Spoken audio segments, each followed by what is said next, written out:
हरे कृष्ण। आज के कार्यक्रम में आप सभी का हार्दिक स्वागत है। आज हमारे वक्ता हैं श्रीमान मदन सुंदर प्रभु जी। मदन सुंदर प्रभु जी ने ओहायो स्टेट यूनिवर्सिटी यूएसए से इलेक्ट्रिकल और कंप्यूटर इंजीनियरिंग में मास्टर्स डिग्री की है। उन्होंने जूनिपर नेटवर्क्स यूएसए में रिसर्च इंजीनियर के रूप में कार्य किया है, जिसके लिए सन 2011 में उनके शोध प्रयासों के लिए उन्हें प्रतिष्ठित कर्मचारी उत्कृष्टता पुरस्कार यानी एम्प्लॉय एक्सेलेंसी अवार्ड से सम्मानित किया गया। भगवद गीता के संदेश और इस्कॉन के संस्थापक आचार्य भक्ति वेदांत स्वामी श्रील प्रभुपाद के जीवन से प्रेरित होकर वे भारत लौटे तथा सन 2012 में पूर्ण रूप से वैदिक कला एवं विज्ञान के छात्र के रूप में इस्कॉन से जुड़ गए। प्रभु जी इस्कॉन पुणे में corporate education and empowerment forum के निदेशक के रूप में सेवारत हैं, जो कॉरपोरेट्स, शिक्षकों और छात्रों के लिए नियमित रूप से सांस्कृतिक और शैक्षिक कार्यक्रम आयोजित करते हैं। प्रभु जी TTL, Persistent Accenture, Sterling Health Care, Lumax Industries व Symbiosis Institute of Health Sciences आदि अन्य कई संगठनों में सत्र आयोजित कर चुके हैं, जिसमें उनका लक्ष्य कार्यस्थल में सचेतन मानसिकता के साथ आत्म जागरूकता और सकारात्मक जीवन को बढ़ावा देना है। वैदिक शास्त्रों के संदेश को पढ़ना और साझा करने में प्रभु जी को विशेष आनंद तथा संतोष प्राप्त होता है। वह इसी कारण प्रभु जी ने भगवद गीता, महाभारत, रामायण और श्रीमद् भागवतम पर आधारित कुछ पाठ्यक्रम भी तैयार किए हैं, जिनसे कई लोग प्रेरित होकर अपना जीवन सफल कर रहे हैं। तो आइए श्रवण करते हैं श्रीमान मदन सुंदर प्रभु जी के श्रीमुख से। धन्यवाद। हरे कृष्ण। ओम अज्ञानतिमिरन्धस्य ज्ञानाञ्जनाशलाकया चक्षुरुन्मिलितं येन तस्मै श्रीगुरवे नमः।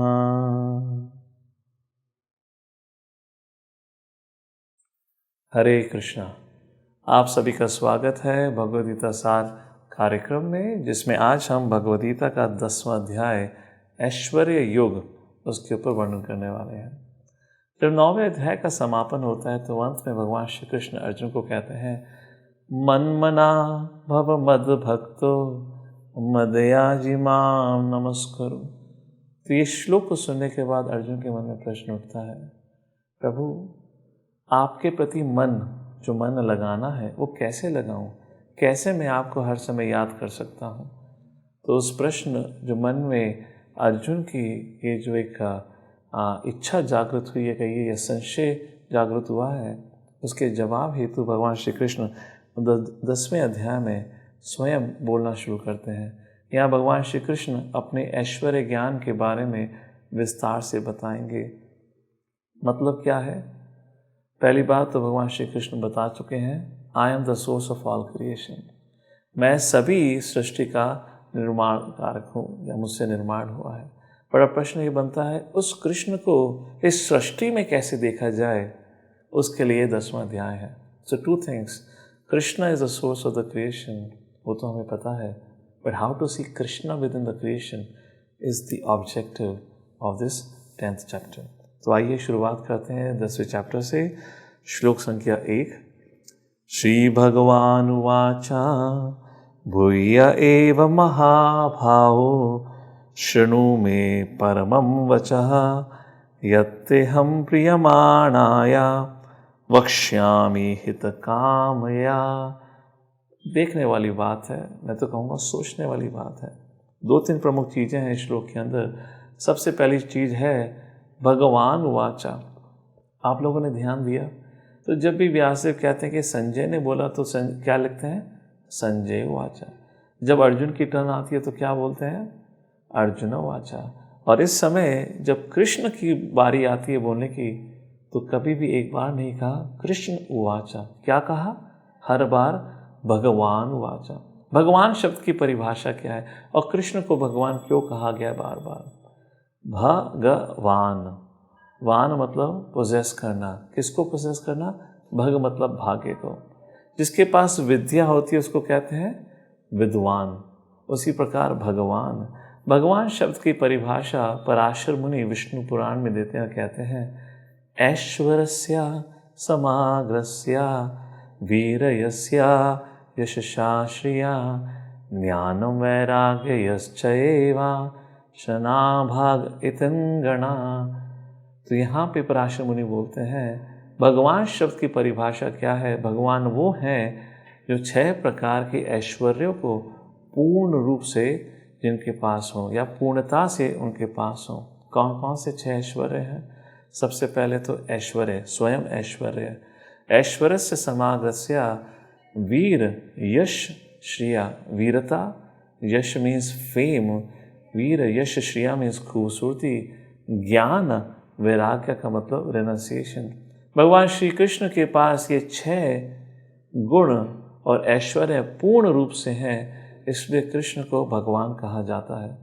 क्योंकि ये सार है तो मैं विस्तार से आपको उदाहरण दे नहीं पाऊंगा कि किस प्रकार भगवान श्री कृष्ण इन सभी जो ये 6 ऑपुलेंसेस हैं उसमें पूर्णता से अपने आप को साबित करते हैं कि हाँ उनके पास सर्वश्रेष्ठ ये 6 ऑपुलेंसेस हैं। बट सारांश में जब भगवान श्री कृष्ण वृंदावन में थे, एक बार मिट्टी खा ली थी तो माँ यशोदा बलराम जी की शिकायत कहने पे माँ यशोदा कृष्ण को कहती हैं लाला मुंह खोल। कृष्ण कहता है भैया मैंने मिट्टी नहीं खाई, अगर आपको विश्वास नहीं है तो मेरा मुंह में देख लीजिए। कृष्ण ने सोचा नहीं था माँ यशोदा क्या कहने वाली हैं अगली बार। तो माँ यशोदा कहती हैं ठीक है ऐसे ही तो मुंह खोल के दिखा। क्योंकि कृष्ण तैयार नहीं थे इस सरप्राइज के लिए, तो जैसे ही उन्होंने मुंह खोला तो यहाँ माँ यशोदा को कृष्ण ने पूरे ब्रह्मांड के दर्शन दिलाए।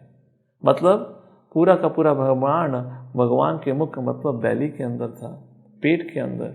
और अब 11वें अध्याय में जो आगे पढ़ेंगे भगवद गीता में अर्जुन को भगवान श्री कृष्ण विराट रूप का दर्शन कराते हैं। तो सारांश तो यही है कि भगवान श्री कृष्ण भगवान है। और यहाँ भगवान श्री कृष्ण अपने आप को स्वयं भगवान पहले कह चुके हैं, राइट? भोक्तराम यज्ञ तपसाम सर्वलोकमः ईश्वरम सुहृदं सर्वभूतानां ज्ञानत्वमां शांतिमृच्छति। ये 5वें अध्याय का 29वां श्लोक है। उसी प्रकार 7वें अध्याय के 7वें श्लोक में कहते हैं कृष्ण मतः परतरम नान्यत किंचिदस्ति धनंजय। हे अर्जुन मुझसे सर्वश्रेष्ठ ज्ञान कोई नहीं है, मैं परम सत्य हूँ। भगवान श्री कृष्ण अनेक अनेक चैप्टर में बार बार इस बात की घोषणा करते हैं कि मैं ही परम ईश्वर हूँ। इसी प्रकार यहाँ पर भगवद गीता के माध्यम से हमें पता चलता है कि भगवान कौन है। केवल वो ही नहीं, आज इस 10वें अध्याय में अर्जुन स्वयं घोषणा करने वाले हैं कि भगवान कौन है। तो जब तक अर्जुन घोषणा नहीं करते तब तक उसका इंतज़ार करेंगे। उससे पहले मन में एक प्रश्न उठता है, इस भगवान को हम कैसे जान सकते हैं, कैसे समझ सकते हैं? मतलब क्या है? भगवान कहते हैं 7वें अध्याय के 4 और 5वें श्लोक में कि अर्जुन जितनी ये भौतिक शक्ति है मेरी शक्ति है और जो जीवात्मा है वो भी मेरी ही शक्ति है। तो हम भगवान के इफेक्ट हैं। मतलब क्या है? भगवान हमारा कॉज है और हम उनके द्वारा उत्पन्न हुई उनकी शक्ति हैं। तो एक इफेक्ट अगर कॉज को जानना चाहे अपनी क्षमता के अनुसार कभी नहीं कर सकता, हाँ या ना? जैसे एक छोटा सा बालक अगर अपने पिता के बारे में खोजबीन करके रिसर्च करके ढूंढना चाहे तो कैसे ढूंढ सकता है? वो मुमकिन ही नहीं है। वो माता के माध्यम से पहचान सकता है कि परमपिता कौन है। इसी प्रकार एक बार फिर भगवान श्री कृष्ण 10वें अध्याय के पहले श्लोक में कहते हैं अर्जुन शृणु मे परमं वचाः। अर्जुन अगर आपको मेरे बारे में जानना है तो मुझसे सुनना ही पड़ेगा, या मेरे द्वारा प्रामाणिक गुरु उनके द्वारा अगर आप भगवद गीता का ज्ञान प्राप्त करते हो तो आप तब मेरी दिव्यता के बारे में जान सकते हो। आगे भगवान बहुत अनोखी चीज़ कहते हैं दूसरे श्लोक में। कृष्ण कहते हैं अर्जुन मेरे बारे में जानना इतना आसान नहीं है। और क्या कहते हैं कृष्ण? ना मे विदु सुरगणः प्रभवं ना महर्षिः अहम आदिर्हि देवानां महर्षिणां च सर्वशः। हे अर्जुन, महान महान ऋषि और देवगण मेरे सत्य को नहीं जानते। तो एक साधारण व्यक्ति कैसे जान सकता है भगवान के सत्य को? अपनी रिसर्च, अपनी खोज से कभी मुमकिन ही नहीं है। तो अर्जुन के मन में प्रश्न उठता है, प्रभु अगर आपके बारे में और आपके इस परम ज्ञान के बारे में कोई जानता है तो उससे उसको क्या लाभ मिलेगा या उसका क्या फल होगा? भगवान तीसरे श्लोक में और 7वें श्लोक में इसका वर्णन करते हैं। कहते हैं अर्जुन एतां विभूतिम योगम चा मम यो वेति तत्वता। जो मेरे तत्व को समझता है, जो मेरे ज्ञान को समझता है, निश्चित ही रूप से मेरी भक्ति में लगेगा। प्रभुपाद बहुत खूबसूरत बात लिखते हैं तात्पर्य में 7वें श्लोक के।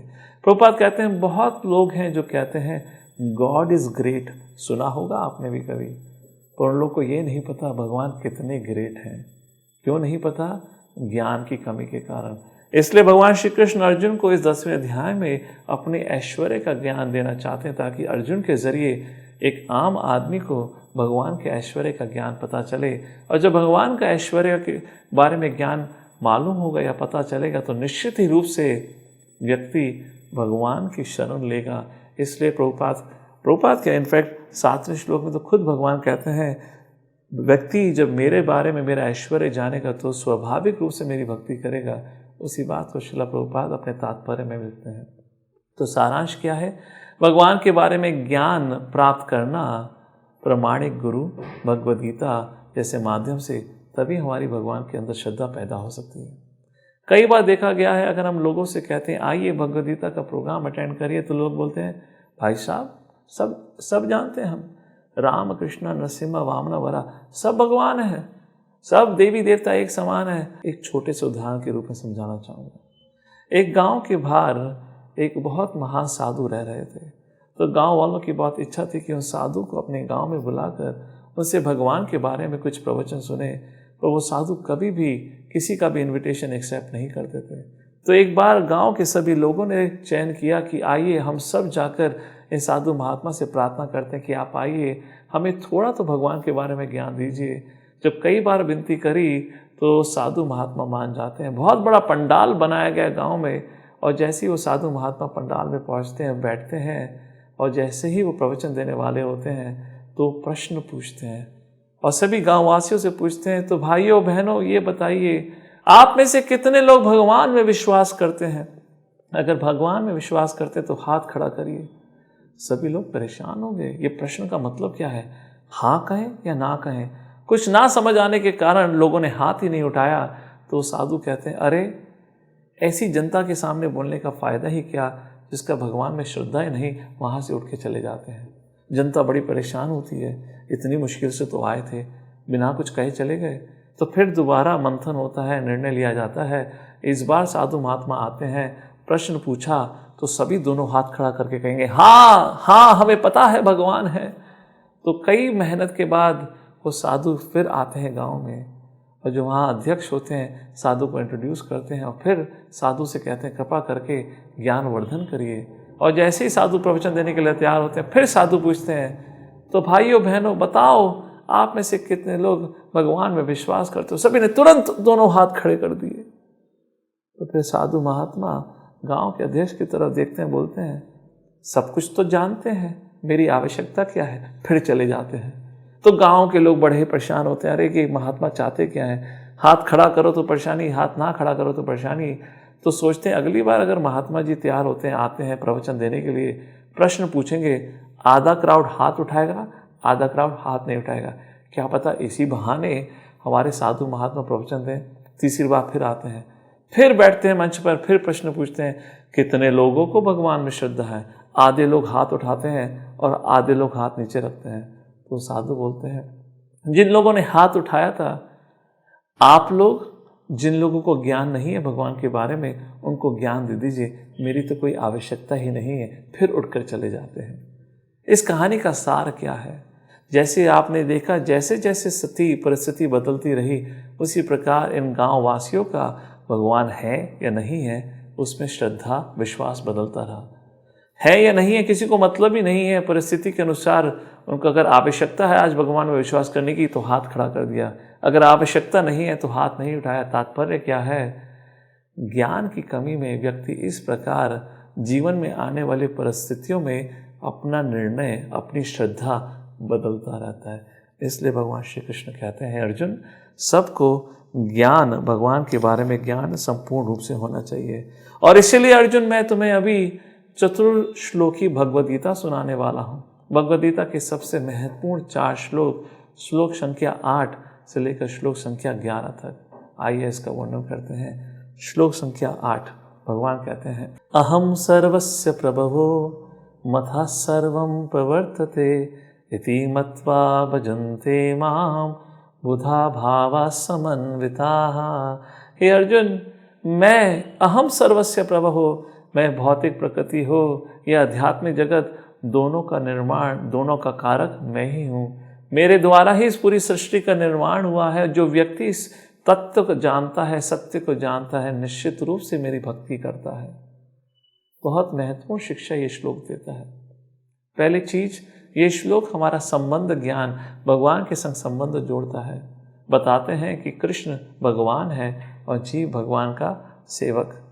इस प्रकार सबसे पहले तो जीव का भगवान के संग रिश्ता क्या है वो निर्धारित किया जाता है। भगवान परम पिता है और हम सभी भगवान के अंश हैं। अगर हम सभी भगवान के अंश हैं, ये पुरुष स्त्री जो जेंडर डिस्क्रिमिनेशन है, उस मतभेद का क्या मतलब बनता है? मैं गोरा हूँ वो काला है, ये रेशियल डिस्क्रिमिनेशन का मतलब क्या बनता है? अगर ये ज्ञान किसी को मिल जाए तो ये यूनिवर्सल ब्रदरहुड की स्थापना करता है। उदाहरण के रूप में शिला प्रभुपाद एक बार ऑस्ट्रेलिया गए थे। वहाँ पे सेंट फ्रांसिस ऑफ असीसी के चर्च में प्रवचन दे रहे थे।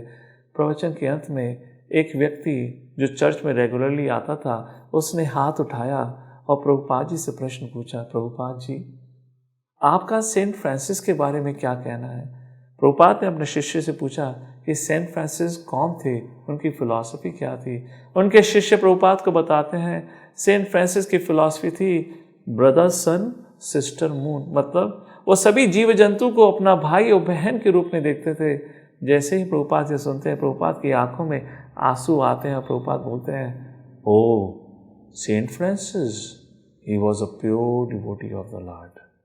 तात्पर्य, क्योंकि वो व्यक्ति सभी जीव जंतु को अपना भाई, अपनी बहन, मित्र के रूप में देख सका। क्यों?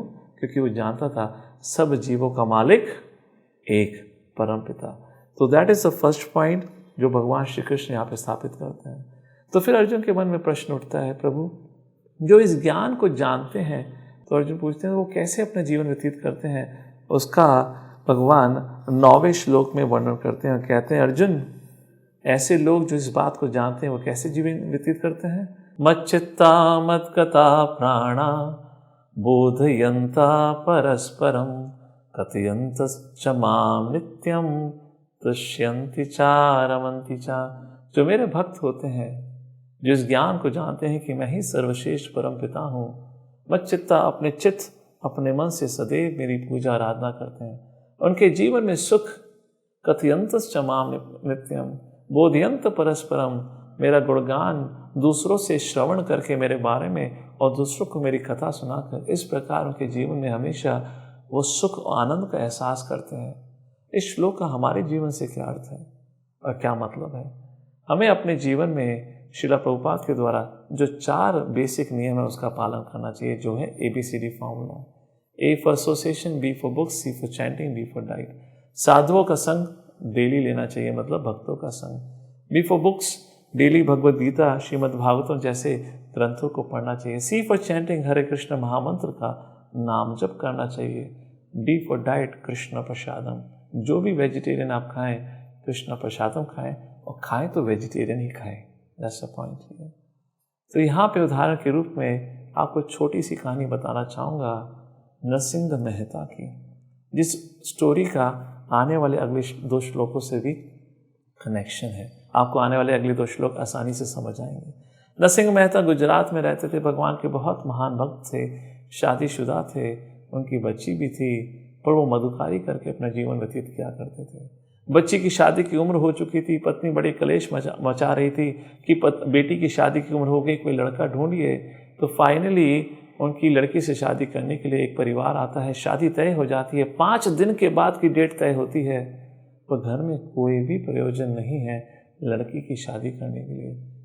माँ बड़ी दुखी होती है, अपने पति से कहती है, तुम कैसे आदमी हो, भगवान का नाम जपते रहते हो दिन रात, बेटी की शादी कैसे करोगे, घर में खाने के लिए नहीं है, बेटी के लिए कपड़े नहीं है, हमें लोगों को खिलाना है, कितना सारा प्रयोजन करना है, क्यों नहीं किसी से मदद मांगते हो, कृपा करके जाइए मदद मांगिए। नरसिंह मेहता घर से बाहर जाते हैं, लोगों से मदद मांगते हैं, एक गाँव से दूसरे गाँव में पहुँचते हैं। 2 दिन ऐसे निकल जाते हैं। तीसरे दिन जब पहुँचते हैं तो एक गाँव में भगवत सप्ताह चल रहा होता है। नरसिंह मेहता का श्रवण और अध्ययन और भागवतम से इतना प्रेम था, जैसे ही भगवत सप्ताह के बारे में सुनते हैं वहीं जाके बैठ जाते हैं। भगवत सप्ताह मतलब 7 दिन की कथा, वो पहले दिन था जिस दिन वो पहुँचे थे। और भगवत सप्ताह सुनने में इतने लीन हो जाते हैं कि 7 दिन बीत जाते हैं। जब भगवत सप्ताह खत्म हो जाती है, पंडाल उतर जाता है, तब उनको होश आता है, अरे भाई मैं तो शादी के प्रयोजन के लिए बाहर निकला था। तो किसी से पूछते हैं तारीख क्या है, जो तारीख बताते हैं तो पता चलता है शादी उनकी बेटी की 3 दिन पहले थी। नरसिंह मेहता का तो हार्ट बीट बढ़ जाता है। भागे भागे गांव में आते, उनको बड़ा भय था, आज तो बहुत पिटाई पड़ेगी, अब तो सारी की सारी सीमाओं को मैंने पार कर दिया। जैसे ही गांव में वापस भागे भागे आते हैं, जितने भी गांव वाले उनसे मिले उनको मुस्कुरा के बोले, नरसिंह मेहता क्या बात है तुम्हारी। फिर वो आगे जाते हैं तो घर की तरफ पहुंचते हैं, तो उनको समझ नहीं आता क्यों मेरी लोग इतनी तारीफ कर रहे हैं बार बार। घर की तरफ जाते हैं, दिल धड़क रहा है, बड़े गंभीर है, क्या होगा घर पे जाके, मेरी बेटी की शादी होनी थी, मैं था ही नहीं। घर पे जाते हैं, दरवाज़ा खटखटाते हैं, पत्नी आती है, चेहरे पे बड़ी मुस्कान होती है। नरसिंह मेहता परेशान होते हैं, कोई गाँव वालों ने षड्यंत्र रचा है, मुझे घर में फंसा के पीटने वाले हैं क्या। दरवाज़ा खोलते हैं, नरसिंह मेहता घबराते अंदर जाते हैं, देखते हैं लड़की घर में नहीं है। और उनकी पत्नी बड़ी खुश होकर बोलती है, आज आपने तो इतना अच्छा काम किया। नरसिंह मेहता घबराते हैं, अरे सच बताओ क्या हुआ, कैसे मेरी बेटी की शादी हुई, सब लोग कह रहे हैं इतनी अच्छी मेरी बेटी की शादी हुई, बताओ क्या हुआ। तो बोलते हैं, जब आप गए थे, आपके जाने के 2 दिन बाद ही 11 साल का एक बहुत खूबसूरत बालक दरवाजे पे खटखटाता है, बोलता है गोसाई ने भेजा है, नरसिंह देव ने भेजा है। उसने अपने कंधे पर इतना सारा धन राशि, कपड़े, वस्त्र, इतने सब कुछ लेकर आया था कि उस सब से इतने धूम धड़ाके से शादी हुई है कि गांव वालों ने कहा कि आज तक ऐसी शादी इस गांव के लोगों ने कभी नहीं देखी है। मतलब क्या है, जब भगवान श्री कृष्ण अर्जुन को बताते हैं कि मेरे भक्त अपनी जीवन शैली कैसे व्यतीत करते हैं, तो भगवान फिर अर्जुन को बताते हैं, अर्जुन तो मैं भक्तों के संग क्या करता हूँ। और क्या करते हैं, भगवान कहते हैं 10वें और 11वें श्लोक में कि जो भक्त मेरे चिंतन में लगा होता है, मैं उसकी सारी चिंताएं हर लेता हूँ। और यही उदाहरण नरसिंह मेहता का एक छोटा सा उदाहरण जो हमें सिखाता है। आइए देखते हैं 10वें और 11वें श्लोक में भगवान क्या कहते हैं। 10वें श्लोक में कृष्ण कहते हैं, तेषां सतत युक्तानां भजतां प्रीतिपूर्वकं ददामि बुद्धि योगम तम येन माम् उपयान्ति ते। अर्जुन जो सदैव मेरी भक्ति करने में लगा है, प्रेम पूर्वक मैं उसको वो बुद्धि देता हूँ ताकि जिससे वो मेरे पास आ सके।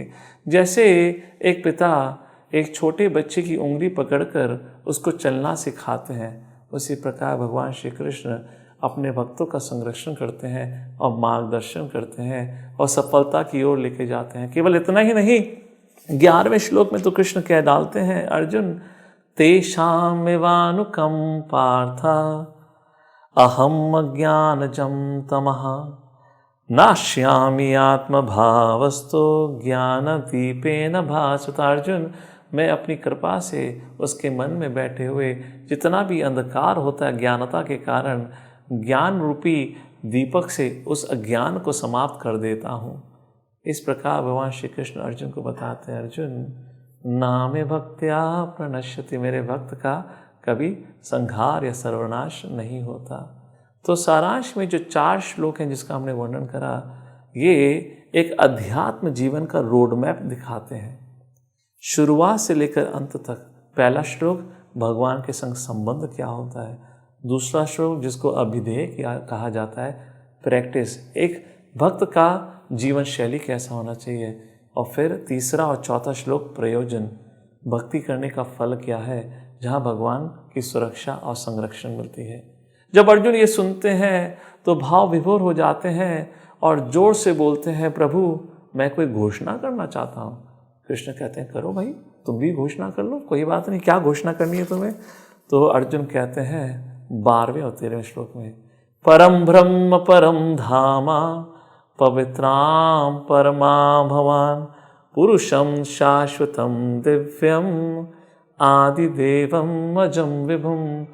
अर्जुन कहते हैं, मैं अपने प्रत्यक्ष अनुमान दोनों ही प्रमाण के रूप से मैं घोषणा करता हूँ परम ब्रह्म परम धामा कि कृष्ण ही वो परम पिता परम भगवान है। अर्जुन कहते हैं, प्रभु मैं केवल अपने प्रत्यक्ष, क्योंकि मैं आपको अपनी आंखों के सामने अपनी सोच से समझ कर नहीं कह रहा, मैं शब्द प्रमाण के रूप में भी कह रहा हूँ। कैसे शब्द प्रमाण के रूप में? तो 13वें श्लोक में कहते हैं अर्जुन, आहुस्त्वाम ऋषये सर्वे देवश्री नारदस्तथा आसितो देवा लो व्यासा स्वयं चैवा ब्रवीषि में। प्रभु केवल ये मेरा ही निर्णय नहीं है, ये मैंने सुना भी है। आसितो देवाल व्यास नारद मुनि जैसे महान संतों ने सबने घोषणा करी है कि आप ही परमपिता हैं। और महाभारत में अनेक अनेक कहानियाँ, अनेक अनेक इंसिडेंट्स आते हैं, चाहे वो राजसूय यज्ञ क्यों ना हो, जहाँ समस्त सभा में भीष्म पितामह कृष्ण को सर्वश्रेष्ठ घोषित करते हैं। अगर एज के अनुसार देखा जाए तो भीष्म पितामह भगवान श्री कृष्ण से कम 2 जनरेशन पहले आए थे, फिर भी भीष्म पितामह कृष्ण को सर्वश्रेष्ठ घोषित करते हैं।